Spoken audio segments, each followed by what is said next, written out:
Philly, this city just witnessed an all-time legend light a match and toss it straight into the middle of an already raging fire. The frustration boiled over, the gloves came off, and suddenly the conversation around this offense exploded into full chaos. Fans are split, tempers are flaring, and a once unthinkable line has officially been crossed. This isn't just about one loss or one bad night anymore. It's about accountability, direction, and whether this offense is being driven straight into the ground. When voices this loud start calling for heads, you know the pressure has hit a breaking point. Smash that like button, hit subscribe, and stay locked in, because this rant just changed the tone of everything in Philly. Let me start with a name that still carries weight in this city, a name stitched into Eagles history forever, LeSean McCoy. And I don't care how long he's been retired or how close we are to his official retirement ceremony on October 1, because when Shady speaks about the Philadelphia Eagles, people listen. They listen because he's earned that right. He's the franchise's all-time leading rusher, a Super Bowl-era icon, and a voice that represents an entire generation of Eagles football. So when LeSean McCoy goes on a podcast and says flat out that he wants no part of the Eagles if Kevin Patullo is back next season, that is not noise. That is an alarm bell. Now let's be clear about something right away. McCoy didn't just criticize Kevin Patullo, he nuked him from orbit, talking about leaving the Eagles Hall of Fame, giving his retired number away to the kicker, telling Jeffrey Lurie it's either him or the offensive coordinator. That's extreme. That's emotional. That's raw. And while part of it was clearly said with some humor, the frustration behind it was very real. McCoy watched that Monday night disaster against the Chargers, watched Jalen Hurts turn the ball over 5 times, and his conclusion was simple. This offense is broken, and Kevin Patullo is the face of that failure. But here's where I have to slow this conversation down and inject some truth serum. Is Kevin Patullo part of the problem? Absolutely. No question.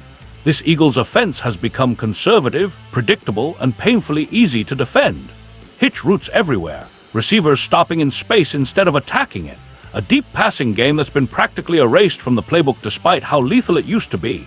You don't go from one of the most explosive units in football to barely scraping past 20 points by accident. Scheme matters, and right now the scheme is suffocating the talent instead of unleashing it. At the same time, I cannot sit here with a straight face and tell you that Kevin Patullo is the only one to blame. Jalen Hurts was awful against the Chargers. Awful. 4 interceptions, a fumble, no touchdowns, and a final throw that slammed the door shut on any comeback hope. That's not play design. That's decision-making. That's accuracy. That's ball security. And this isn't a one-game blip either. His completion percentage is down. His yards per attempt are down. His rushing impact has declined. Even the tush push, once an automatic cheat code, doesn't scare defenses the way it used to. Hurts is pressing, and when quarterbacks press, everything collapses. What bothers me most is how polarized this conversation has become. It's either Patullo is a football terrorist or Hurts suddenly forgot how to play quarterback. The truth, as always, lives in the uncomfortable middle. Patullo's offense is not maximizing its personnel. The run game has fallen off a cliff, going from nearly 180 yards a game to barely 110 with comparable talent is coaching malpractice. But Hurts also has to execute. He has to protect the football. He has to elevate when the system isn't perfect.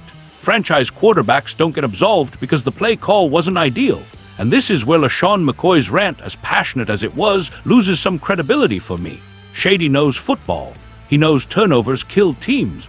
He knows 5 giveaways almost guarantees a loss. Blaming everything on Patullo ignores reality, but I understand why he's angry. This team feels like it's drifting. The offense has no identity. The confidence is gone. And when that happens, fans and legends alike start looking for someone to hold accountable. So here's the bottom line.